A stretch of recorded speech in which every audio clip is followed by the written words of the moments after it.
안녕하세요. 유니스 북카페 유니스입니다. 오늘 소개할 책은 한 권으로 독파하는 우리 도시 속 재미있는 역사 이야기 30개 도시로 읽는 한국사입니다.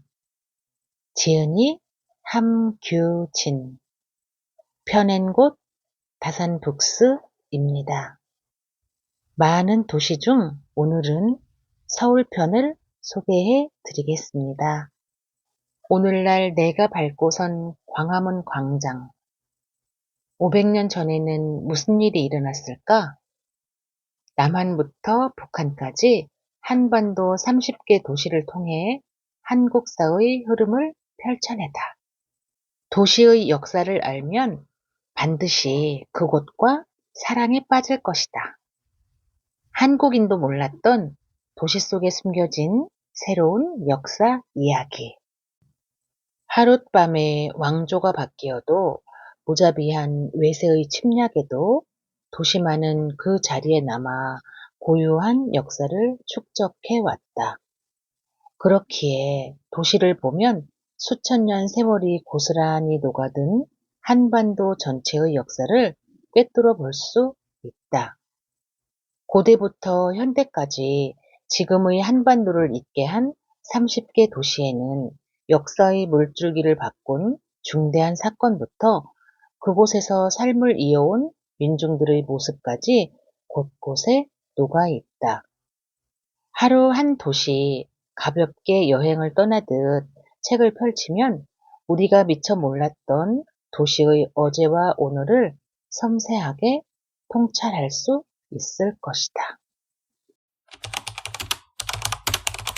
한국사는 물론 세계사와 사상사까지 풍부한 지식을 바탕으로 우리가 꼭 알아야 할 지식을 유려하게 풀어낸 그의 책은 역사 독자들에게 꾸준한 사랑을 받고 있다.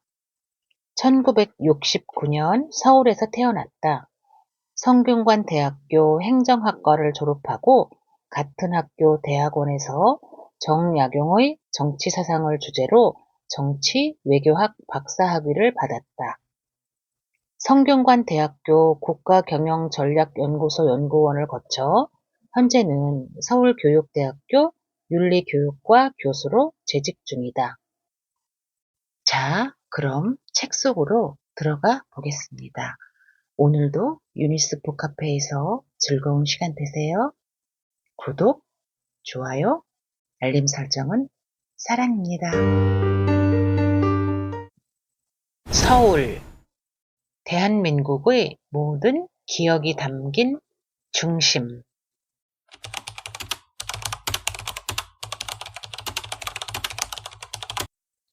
서울은 본래 지금의 강동구 일대에 해당하는 한강유역에 형성되었다가 북악산, 안산, 남산으로 둘러싸인 도시로 바뀌었다고 한다.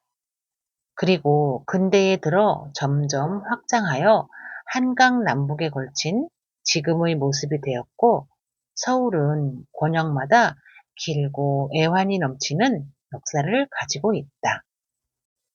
강동 권역, 서울에서 가장 오래된 나라. 현재 서울의 강동구와 송파구에 해당하는 권역은 최초의 서울이 세워진 곳이며 서울 지역에서 가장 먼저 사람이 살았던 흔적을 간직한 곳이라고 한다. 오랫동안 암사동의 신석기 집터 유적이 서울에서 가장 오래된 사람의 흔적으로 남아있다. 하지만 암사동의 바로 동쪽인 고덕동 부근에서 고석기 유물들이 발굴되었다. 기원전 2만에서 3만 년경의 것들로 보이는 이 유물들은 주먹 도끼와 같은 석기이며 대략 수십만 년 전부터 이루어진 고석기로서는 후기에 속한다. 이곳이 최초의 서울이었음을 오늘날에도 보여주는 증거는 풍납토성과 몽촌토성, 그리고 석촌동과 방이동의 고분군이다. 이는 한성백제의 자취로 여겨진다. 기원전 18년 비류와 온조 형제가 고구려에서 내려와 각각 지금의 인천과 서울로 갈라졌다. 그 뒤 온조가 위례성을 세웠는데 그것이 지금의 풍납토성이라고들 본다. 아차산과 옛 위례성을 잇는 지점에 있던 광나루는 한양과 한강 이남을 연결하는 중요한 길목 역할을 했다. 물자가 오가는 길목이다 보니 자연스레 상공업이 번성했고 지금의 암사동과 천호동 일대에는 왕실에 납품하는 도자기 업소와 금속 가공 업소들이 즐비하게 늘어서기도 했다. 국가에서 정책적으로 설치한 업소들도 있었는데 현재 잠실동이라는 이름의 유래가 된 양장 업소들이다. 이곳 근방에서 15세기 이래 노예를 기르고 실을 뽑아내는 잠실을 운영했다. 1988년에는 강동구에서 분리된 송파구가 강남구와 바로 맞닿아 있다는 지리적 이점이 작용해 옛 강동구보다 더욱 화려하게 발전했다. 몽촌 토성을 껴안으며 올림픽 공원이 완공되었고 1989년에는 잠실 롯데월드가 2017년에는 123층 555m 높이의 잠실 롯데월드타워가 준공되어 1500년 전 위례성 대신 서울의 랜드마크 역할을 톡톡히 해내고 있다. 종로, 중구, 권역 서울의 중심에서 한반도의 중심이 되다. 지금의 서울 지역은 6세기 중엽부터 신라의 영토가 되었다. 이를 기념하고자 북한산 비봉에 진흥왕 순수비가 세워졌다. 경복궁은 세종대에 들어서야 명실공히 조선의 정궁 역할을 하게 된다. 1420년 세종은 경복궁 본내에 집현전을 세웠고 흠경각, 간의대 등 천문 수리 기기들도 궁 곳곳에 설치해 경복궁이 조선 전기 문물 진흥의 본거지가 되게 했다. 불타는 궁궐, 왕들의 잔혹사. 이후 약 100년은 조선과 한양의 전성기였다. 연산군의 폭주와 반정, 중종과 명종 때 벌어진 혼고 세력과 외척 세력의 횡포, 그 반동으로 선조 초기에 수립된 사대부 정치 체계 등 정치적으로는 변동이 심했으나 사회는 안정되고 경제는 풍요로웠으며 문화는 성숙했다. 그러나 1592년 선조 25년 도요토미 정권 치하의 일본이 조선을 침략하면서 발발하여 1598년 선조 31년까지 이어진 임진왜란으로 모든 것이 무너졌다. 무서운 기세로 올라오는 왜군을 피해 왕이 아슬아슬하게 한양을 벗어나 경복궁, 창덕궁, 창경궁이 모조리 불타고 말았다. 의주까지 피신했다가 간신히 돌아온 선조는 쑥대밭이 된 궁궐들을 보며 망연자실했을 것이다. 1636년에서 1637년까지 조선과 청나라 사이에 벌어진 전쟁인 병자호란 이후 전란과 반란으로 얼룩졌던 질풍노도의 시기가 끝나고 조선과 한양은 조금씩 원래의 모습으로 회복되어 갔다. 북쪽의 북촌, 가회동과 안곡동 일대는 경복궁과 창덕궁, 창경궁의 사이에 낀 입지 조건 때문에 권력과 재력, 지력에서 조선의 1%였던 명문대가 경화사족들의 본거지가 되었다. 청계천 남쪽의 남산자락, 지금의 회현동과 장충동 등에는 남촌이 발달했다. 유성룡이나 정약용 등 남인이나 소론 명망가들의 한양 주거지가 바로 이곳이었다. 그러다 보니 북촌 양반들에 대한 질투 내지는 오기가 발동했든지 조선 말기, 개화기, 일제강점기가 될 때까지도 이곳의 일부 선비들은 새로운 문물에 대한 적응을 거부하며 해진 옷에 남학신을 신고 다니면서 자존심 하나로 삶을 살았다. 그래서 경탄 반, 조롱 반의 남산골 샌님이란 소리를 듣곤 했다. 이 부근엔 시장도 발달했다. 조선 전기에는 6개의 주요 점포로 이루어진 육의전이 들어서서 한양 상권의 핵심이 되었는데 이들이 조정에서 받은 금난 전권 때문에 한양 도성 안에는 18세기 말까지 다른 상점이 들어설 수 없었다. 그래서 지금의 서소문 지역 등으로 칠패 시장이 형성되면서 그 규모는 점점 커져갔다. 결국 교통을 방해하고 집단 소요의 무대가 될 수 있다고 여겨 성 밖의 시장을 없애고 남대문 선해청 앞에 장터를 새로 마련해 주었다. 이것이 오늘날 서울의 대표적 전통시장인 남대문 시장의 기원이다. 1872년 경복궁이 중건되었다. 임진왜란 이래 수백 년간 폐허로 남아있던 이곳을 고종의 친아버지인 흥선대원군이 온 국력을 쏟아 중건했다. 하지만 1876년 경복궁에 불이 나 830여 칸의 건물이 잿더미가 되었다. 범인은 다름 아닌 흥선대원군으로 추정된다. 그토록 애써 다시 지은 경복궁을 4년 만에 태운 것은 고종이 나라를 직접 다스리겠다는 친정에 나서고 자신이 배제된 데에 따른 원한과 증오 때문이었다. 그리고 1882년 신식 군대와의 차별에 분노한 구식 군인들이 일으킨 이모군란, 1884년 급진 개화파가 청나라로부터의 독립과 조선의 개화를 목표로 일으킨 갑신정변, 1895년 일본의 공권력 집단이 경복궁을 기습해 명성 황후를 시해하고 시신에 석유를 뿌려 불태운 사건인 을미사변이 일어났다.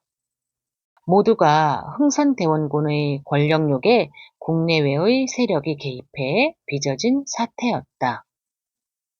고종과 명성황후는 몇 번이나 사선을 넘다가 끝내 영원히 헤어지게 되었다. 세계사에 보기 드문 참변까지 일으키며 실권을 장악한 일본을 피해 고종은 1896년 측근 인사들의 요청에 러시아 공사가 동의하여 고종과 왕세자가 비밀리에 러시아 공사관으로 거처를 옮기는 아관 파천을 결행한다. 궁궐에서 몰래 빠져나와 정동 러시아 공사관으로 피신한 것이다. 1897년 고종은 대한제국을 선포했지만 무너지는 나라를 수습할 힘이 없었다. 1905년 일제가 대한제국의 외교권을 박탈하기 위해 강제로 체결한 을사조약이 이루어지면서 국권은 대부분 상실되었다. 점령과 독재가 남긴 흉터. 그러나 시민들은 살아있다. 그렇게 한양을 나라의 중심으로 삼던 왕조의 불꽃은 꺼져가고 20세기가 되면서 국권은 차례로 일본에 넘어간다. 1900년부터 1910년까지 일본은 서울 종로 중구 권역에 139동의 벽돌 양옥을 신축했다. 그중 1906년 2월에 설립된 통감부는 정식으로 한일 병합이 이루어지기 전 사실상 총독부 역할을 했다. 1926년 미스코시 백화점이 지어졌고 해방 후 신세계 백화점이 되었다. 새로 지어진 경성부청은 서울시청이 되었고 지금은 도서관으로 쓰이고 있다. 대부분의 건물이 헐린 경복궁은 박람회장으로 쓰였고 창경궁은 창경원이 되어 한반도 유일의 동물원이자 벚꽃놀이 장소로 변했다. 대한제국의 상징과도 같은 고려시대부터 하늘과 땅에 제사를 드리던 곳인 원고단도 헐려 그 자리에 철도호텔, 지금의 조선호텔이 들어섰다. 일제는 근대화라는 명목으로 조선이 가장 아끼고 사랑했던 공간들을 없애거나 변형시켰다. 용산권역, 군부대와 묘지로 차버린 땅. 고려 초에 이 권역은 과주의 일부로 지금의 과천과 합쳐져 있었다. 종로 중구 권역에서 조선의 궁궐을 부수고 역대 왕들의 의패를 모신 사당인 종묘사직을 공원화한 일제는 용산에서 무덤까지 건드렸다. 효창원은 정조의 세자였다가 5세에 숨진 문효세자의 무덤이며 그를 낳은 정조의 후궁 의빈성씨의 무덤도 함께 있었다. 가장 사랑했던 여인과 한껏 기대했던 자식이 묻힌 곳이라 명칭은 원이지만 웬만한 능보다 규모가 컸다. 일제는 이 숲을 군용 기밀 기지로 쓰다가 한반도 최초의 골프장을 만들기도 했다. 하지만 끝내 문효세자 모자의 묘를 통째로 드러내어 고향 서삼릉에 이장시켰다. 그래서 효창원은 사라지고 효창공원이 남게 되었다. 이런 슬픈 역사는 해방 이후에도 묘한 방식으로 지속 또는 반전되었다. 효창원을 복원하는 대신 이곳에 애국 열사들의 묘지를 만든 것이다. 1946년에는 윤봉길, 이봉창, 백정기 세 사람의 무덤을 만들었고 1949년 김구가 암살되자 그도 이곳에 묻혔다. 이곳은 임시정보묘역 비슷한 곳이 되었다. 안중근 유해가 발견되면 안장하기 위해 무덤 하나는 비워놓은 상태다. 이대로라면 용산 전체가 국립묘지가 될 수도 있었으나 6.25 전쟁이 터지고 그 전사자들을 위한 묘지가 박정희 시대에 국립묘지가 되면서 일제와 싸운 애국자들과 북한과 싸운 애국자들은 한강을 사이에 두고 나뉘게 되었다. 일본군이 40년 가까이 있었던 용산 기지에는 이후 미군이 70년 이상 주둔한다. 이후 이 넓은 기지는 한국 속의 미국이 되었으며 주한미군의 소비 수요에 맞춰 용산 기지촌도 형성되었고 이태원의 이국적 분위기도 그 덕분에 나타났다. 대한민국과 새로 수교하는 나라들도 대사관을 남산 자락인 용산에 주로 갖추었다. 그래서 용산은 외국인을 가장 많이 볼 수 있는 동네가 되었다. 선택의 기로에 놓인 용산. 1990년대 무장 집단으로서의 군대가 정치권을 탈취해서 직접 지배하는 정부인 군사정권이 끝나고 한국이 본격적으로 경제대국으로 발돋움하면서 용산에도 새로운 바람이 불었다. 바로 첨단 도시화다. 1987년 문을 연 용산전자상가는 IT 열풍을 타고 국내 최대의 IT 관련 제품 판매 구역으로 성장했다. 하지만 2000년대로 접어들면서 인터넷으로 구매하는 사람들이 많아지며 내리막길로 접어든다. 또 하나는 남산 제 모습 찾기로 김영삼 정권부터 시작되었다. 2013년 미 8군 사령부 유엔군 사령부 등이 평택으로 이전하게 된다. 100년 넘게 외국인들의 땅으로 한국인은 쉽게 들어가 보지도 못하며 서울 교통망의 맥을 끊어온 미군 기지의 반환이 시작된 것이다.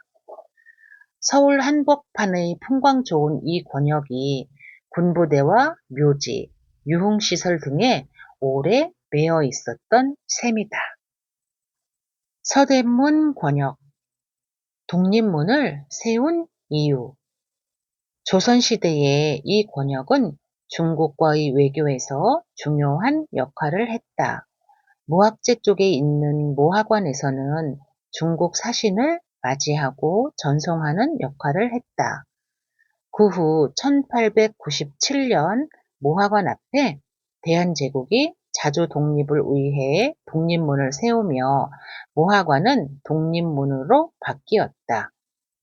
서울시는 그 일대를 독립공원으로 꾸며 3.1 독립선언기념탑, 순국 선열 추념탑 등을 세워서 일제로부터의 독립이라는 의미를 부여했다. 한국의 바스티유, 서대문 형무소. 서대문 형무소는 처절하고 음산했던 역사를 간직한 곳이다.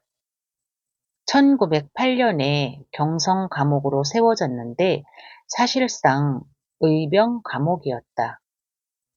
일제가 대한제국의 외교권을 박탈하기 위해 강제로 체결한 을사조약으로 사방에서 일어나고 있는 의병을 붙잡아 가두고 고문할 장소가 필요했기 때문이다. 1년 뒤 근대 한국 최초의 정치범이었던 연창수가 처형된 것을 시작으로 국권 상실까지 수십 명의 의병 지도자들이 처형되거나 옥사했다. 서대문 형무소 내부는 이미 대한제국의 주권이 털끝만큼도 미치지 않는 먼저 온 일제 강점기였다. 김구, 손병희, 한용운, 여운형 등이 이곳을 거쳤고 유관순, 강오규 등은 이곳에서 죽었다. 강오규는 처형, 유관순은 옥사였다. 안창호도 고난의 수감 생활로 병이 생겨 추록 후 사망했고 김구는 옥사 면적에 비해 사람들이 너무 많이 수용되어 발 뻗을 틈조차 없었다.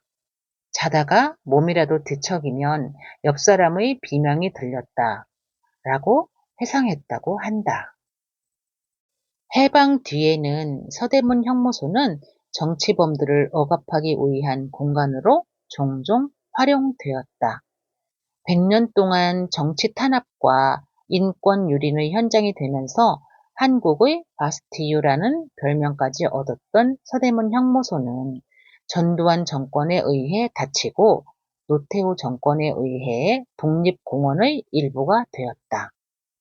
서대문 형무소가 닫힌 이유는 서울올림픽 대회 때문이었다. 세계가 서울로 모이는 마당에 악명 높은 혐오시설을 서울에 놔두기가 꺼려진 것이다. 노태우 정권은 이곳을 역사관으로 만들면서 독립운동 테마에만 집중하고 민주화 운동의 역사는 거의 다루지 않아서 절반의 역사 왜곡이라는 비판을 받았다. 도시 괴담이 남아있는 거리. 일제는 이 권역에 서대문 형무소 말고도 혐오시설을 여럿 지었다. 현저동에는 도축장이 있었고 홍제동에는 화장터가 있었다. 1978년엔 난지도를 쓰레기 매립장으로 지정하고 1993년까지 서울과 그 인근 도시에서 나오는 모든 쓰레기를 이곳에 매립함으로써 피라미드의 33배 규모라는 어마어마한 쓰레기산이 만들어지게 되었다. 일제 못지않게 해방 뒤에도 이 권역은 이렇게 험한 대접을 받았다. 본래는 난초와 지초가 아름답게 피어서 난지도라 불렀으며 유원지로 활용되던 난지도가 세계에서도 유래를 찾아볼 수 없는 고약한 섬이 되어버린 것이다. 마포구와 서대문구가 나뉘는 쪽에는 신촌이라 불리며 대학촌을 이뤘다. 1960년에 서강대학교까지 들어서면서 젊은이의 거리가 되어 지성과 감성으로 채워지고 있다. 성북 권역, 왕후들의 능과 혁명의 권역. 이곳은 성의 북쪽에 있다고 해서 성북구다. 숭신방이라는 이름으로 조선시대 행정구역 중 도성 밖 10리 이내에 해당하는 한양의 성저 10리 중 하나였다. 1409년에는 태조의 계비인 신덕왕후 강씨의 능이 조성되었는데 처음에는 안암동에 터를 잡았다가 지금의 정릉동으로 옮겨 정릉이 되었다. 당시 임금은 태종으로 그는 계모인 신덕왕후에게 뒤끝이 있었다. 그래서 유지 보수를 전혀 하지 않을 뿐더러 청계천 광통교가 무너지자 정릉의 성물을 가져다 돌다리를 만드는 등 묘의 파손에 앞장섰다. 이후 잡초만 무성하게 방치되었다가 1669년 이후 겨우 손질해 오늘에 이른다.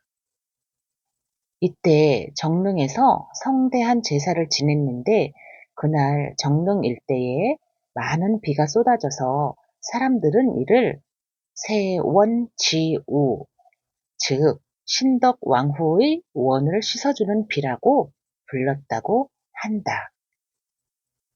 또한 중종의 계비인 문정왕후의 능인 태능도 여기에 있다. 두 여성 모두 성격이 강했고 정치적 센스가 뛰어났다. 신덕왕후는 태종 이방원과의 전쟁에서 패배했으나 문정왕후는 승리해 사망할 때까지 사실상 여왕처럼 군림할 수 있었다. 훗날 박정희는 태릉 주변에 국가대표 선수촌과 육군사관학교가 들어서게 하고 이 권역에서 엘리트들이 자라나도록 했다.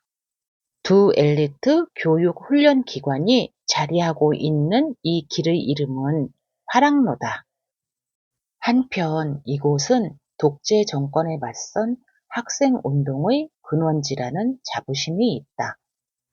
이 권역에 있는 고려대학교 학생들이 4월 18일에 부정선거 규탄 시위를 벌이다 동원된 폭력배들에게 피습되는 사건이 일어난다.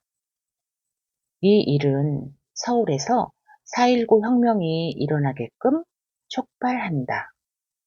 1962년 성북구 수요동에 4월 학생혁명 기념탑과 희생자 묘지가 건립되었다.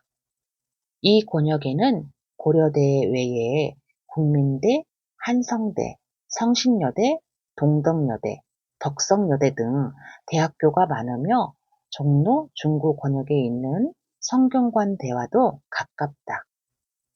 서대문 권역의 신촌 같은 대학촌은 없으나 서울에서 가장 대학생들이 많은 권역 중 하나이다.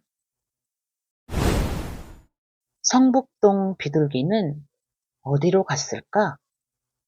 성북구는 일제강점기 때 이미 고급 주택지 등으로 개발된 구역과 20세기가 저물기 전에야 비로소 개발된 구역이 뒤섞여 있었다. 1960년대 말에는 북한산 자락에 들어찬 무허가 주택들을 철거하고 주택단지를 새로 만드느라 도시 개발이 한창이었다. 그때 매일같이 들리는 소음과 먼지, 제대로 된 대책 없이 밀려난 원주민들의 탄식 등에 질려 성북동에 살던 김광섭은 그의 대표작이 될 성북동 비둘기를 썼다. 성북동 산에 번지가 새로 생기면서 본래 살던 성북동 비둘기만이 번지가 없어졌다. 새벽부터 돌 깨는 산울림에 떨다가 가슴에 금이 갔다.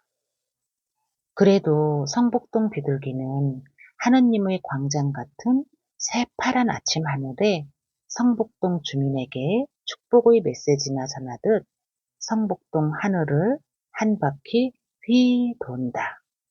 성북동 메마른 골짜기에는 조용히 앉아 콩알 하나 찍어 먹을 널찍한 마당은커녕 가는 데마다 채석장 포성이 메아리쳐서 피난하듯 지붕에 올라앉아 아침 고공탄 굴뚝 연기에서 향수를 느끼다가 산 1번지 채석장에 도로 가서 금방 따낸 돌 온기에 입을 닦는다. 예전에는 사람을 성자처럼 보고 사람 가까이서 사람과 같이 사랑하고 사람과 같이 평화를 즐기던 사랑과 평화의 새 비둘기는 이제 산도 잃고 사람도 잃고 사랑과 평화의 사상까지 낳지 못하는 쫓기는 새가 되었다. 무주택 주민을 쫓아낸 성북동은 이후 서울, 아니 대한민국 최고의 부촌이 되었다. 1970년대 초고도 경제성장의 혜택을 입은 재벌가와 고위 관료들이 이곳에 둥지를 틀었고 각국 대사관도 용산구에 이어 이곳에 많이 들어섰다. 집인지 궁궐인지 모를 거대한 주택과 대궐담보다 2배는 높은 돌담이 있다. 그곳에는 가정부가 중형차를 타고 백화점에 장을 보러 다닌다는 소문이 돌곤 했다.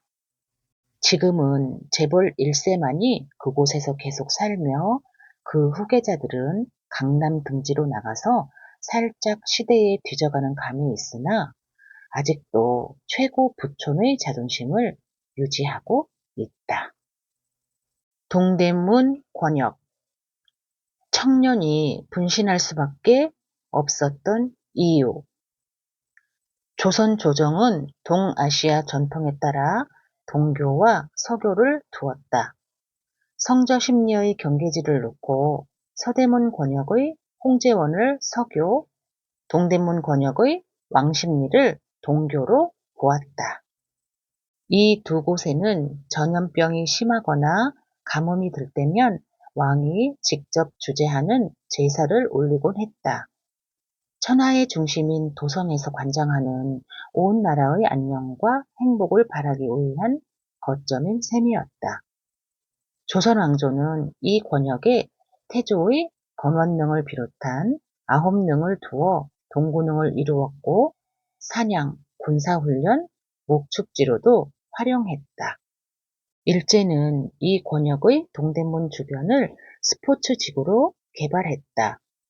본래 있던 성벽을 헐어 없애고 1925년 당시 왕세자였던 히로히토의 결혼 축하로 경성운동장을 조성한 것이다. 야구장에다 육상 경기장, 배구장, 테니스장, 수영장 등이 있는 동양 최대 규모 종합운동장을 표방했다. 해방 후에 동대문 운동장으로 이름을 바꾼 이곳은 한동안 한국 스포츠 행사의 메카이자 각종 국가 행사가 치러지는 곳으로 각광을 받았다. 그러나 1955년 장충체육관 개관 당시는 육군체육관이 설립되고 1960년 용산구 효창공원에 효창운동장이 설립되었다. 결정적으로 1986년 서울아시안게임과 서울올림픽 대회를 위해 잠실에 동양 최대 규모의 종합운동장이 세워지면서 동대문 운동장의 가치는 많이 떨어졌다. 그래서 운동장이 하나 둘 없어지면서 2011년에 독특한 형태의 동대문 디자인 플라자, 약칭 DDP가 자리 잡았다. 동대문 시장은 사실 이 권역에서 비롯되지는 않았다. 종로구의 종묘 근처에서 1905년 광장시장이 발족하면서 최초의 근대적 시장이 나타났고, 비슷한 시장이 주변에 계속 생기며 점점 커져 동대문에 이르러 동대문 시장이라 불리게 되었다. 해방 이후에는 청계천이 복개되면서 중구에서 동대문에 이르는 청계천에 피복 공장, 봉제 공장이 들어섰다. 그런데 노동 환경이 매우 열악했다. 근로기준법이 있지만 지켜지지 않았고, 저임 노동의 임금 체불, 청소년 노동의 과잉 근로, 유해 작업 환경 등 여러 가지 부정과 폐단이 셀 수가 없었다. 정치 권력이 사업주의 비리 탈법을 눈감아줄 뿐더러 노동자들의 단체 행동권을 빨갱이스럽다고 억압하고 있었기 때문이었다. 1970년 평화시장 봉제 노동자로 일하던 전태일이 이런 현실을 정면으로 거부하고 나섰다. 그는 처음에는 동대문 구청에, 나중에는 노동청에 진정을 넣고 대통령에게까지 탄원서를 보냈으나 소용이 없자 결국 11월 13일 근로기준법 책을 불사르고 스스로의 몸에 석유를 붓고 평화시장 앞길에서 분신했다. 근로기준법을 지켜라. 결코 과격하지도 급전적이지도 않은 이 요구가 무시되던 현실은 그의 젊은 생명을 태움으로써 비로소 조금씩 개선되기 시작했다. 오늘날 그가 분신했던 청계천로 274번지에 그의 동상이 서 있으며 기념관도 세워져 있다. 동물 친화적인 교통의 요지. 근대화된 서울에서 교통의 요지는 서울역과 청량리역이었다. 본래 중국과 오가는 교통의 요지였던 서대문 권역은 일제 때는 한강수로의 역할을 빼앗겼고, 해방 후에는 북한과의 근접성 때문에 교통망이 확장되지 못했다. 한편 동대문 권역은 일본에서 영남을 거쳐 올라오는 사람과 물자를 받아들이는 중요한 관문으로 거듭났다. 조선시대부터 동국여 지지에는 동교 일대는 비옥한 들판이 펼쳐져 있어 가축을 기르기에 알맞다라고 여겨졌다. 이에 따라 조선 후기에는 말 목장이 왕십리 일대에 있었다. 1928년 신설동에서 한반도 최초의 경마장이 문을 연다. 해방 뒤에도 폭발적인 인기를 끌었고 이승만, 김구도 즐겨 찾았다고 한다. 그러나 6.25 전쟁으로 미군이 이 땅을 비행장으로 징발하면서 목장이었던 뚝섬으로 이어지게 된 것이다. 그 뒤 뚝섬 경마장은 50년 동안이나 꾼들의 박수와 비명을 자아내다가 2004년 서울시의 뚝섬을 생태 친화 공간으로 개조하면서 없어졌다. 또한 마장동에는 축산물 시장이 들어섰다. 영등포 권역. 줄어도 여전한 복합 중심 지구. 조선시대 내내 이 권역은 시흥현에 속했다.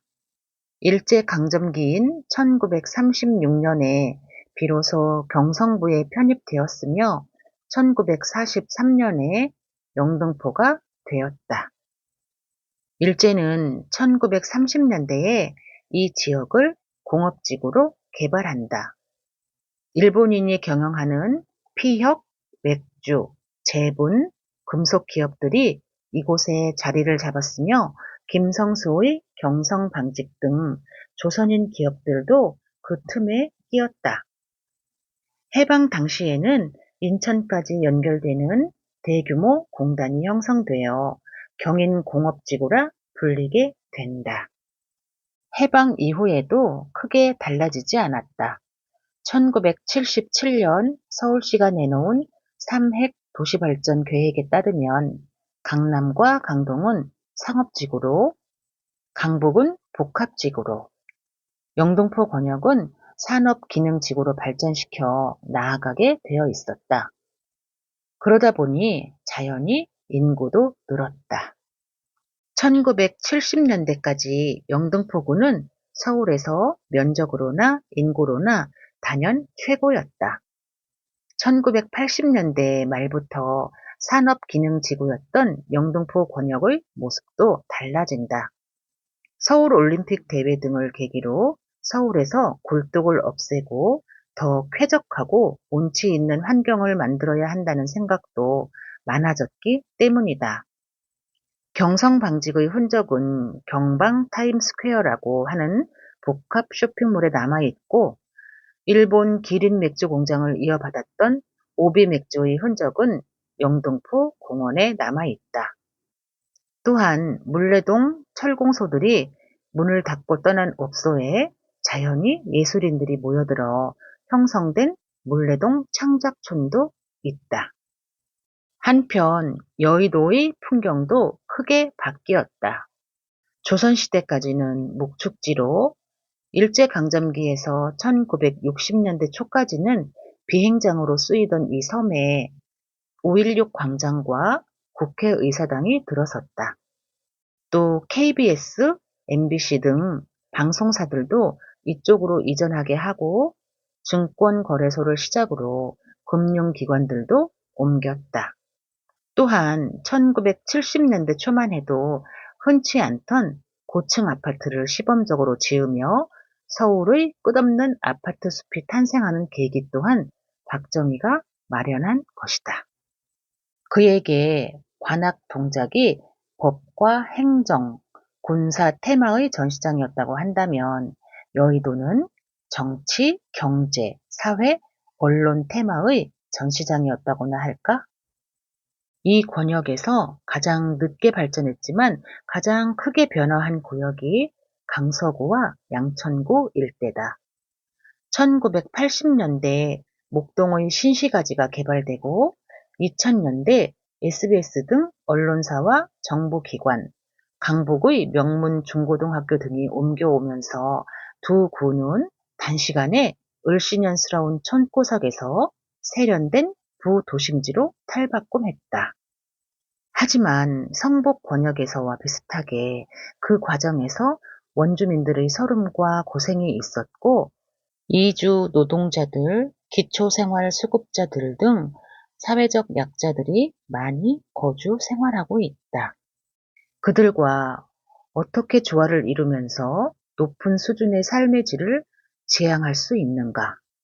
그것이 이 권역의 숙제일 것이다. 강남 권역, 대한민국의 모두가 탐하는 땅. 이럴 줄 알았으면 빚내서 강남에 집을 사두는 건데, 현대 한국인의 흔한 푸념이다. 그런데 앞으로는 이런 말이 아예 나오지 않게 될지도 모른다. 강남 집값이 더 이상 오르지 않아서라기보다 빚을 져서 살 수 있는 수준을 뛰어넘었다는 점이 무시무시하기 때문이다. 794년 신라 원성왕 때 봉은사가 창건되었다.